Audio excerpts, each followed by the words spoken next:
നമസ്തേ. എല്ലാവർക്കും മാതങ്കി കളരിക്കൽ എന്ന എൻ്റെ യൂട്യൂബ് ചാനലിലേക്ക് സ്വാഗതം കേട്ടോ. എല്ലാവർക്കും ഈ വീഡിയോ ഇഷ്ടമാവണമെങ്കിൽ ഒന്ന് സബ്സ്ക്രൈബ് ചെയ്യണേ, ഒരു ലൈക്ക് തരണം കേട്ടോ.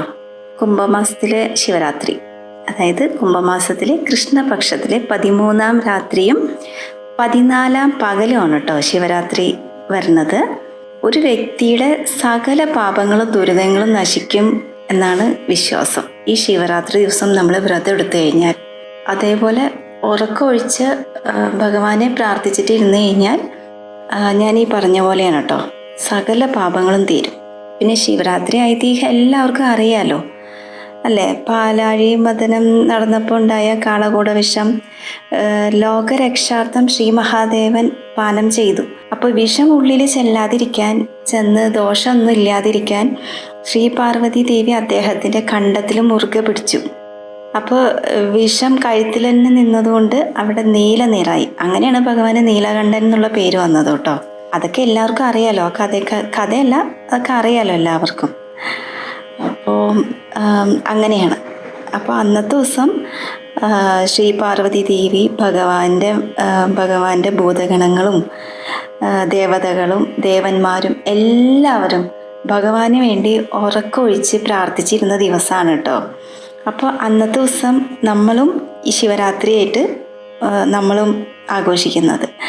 അപ്പോൾ അതേപോലെ തന്നെയാണ് നമ്മളും ഉറക്കമൊഴിച്ച് എല്ലാവരും ഭഗവാന് വേണ്ടി അന്നത്തെ ഒരു ദിവസമെങ്കിലും പ്രാർത്ഥിക്കണം എന്നാണ് വിശ്വാസം.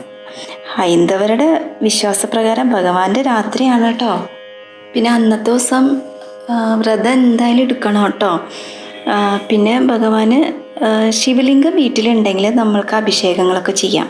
ഇനിയിപ്പോൾ ഒന്നും ചെയ്യാൻ പറ്റാത്തവർക്ക് ശുദ്ധമായിട്ടൊരു ജലം ഭഗവാന് അഭിഷേകമായിട്ട് ചെയ്യാം.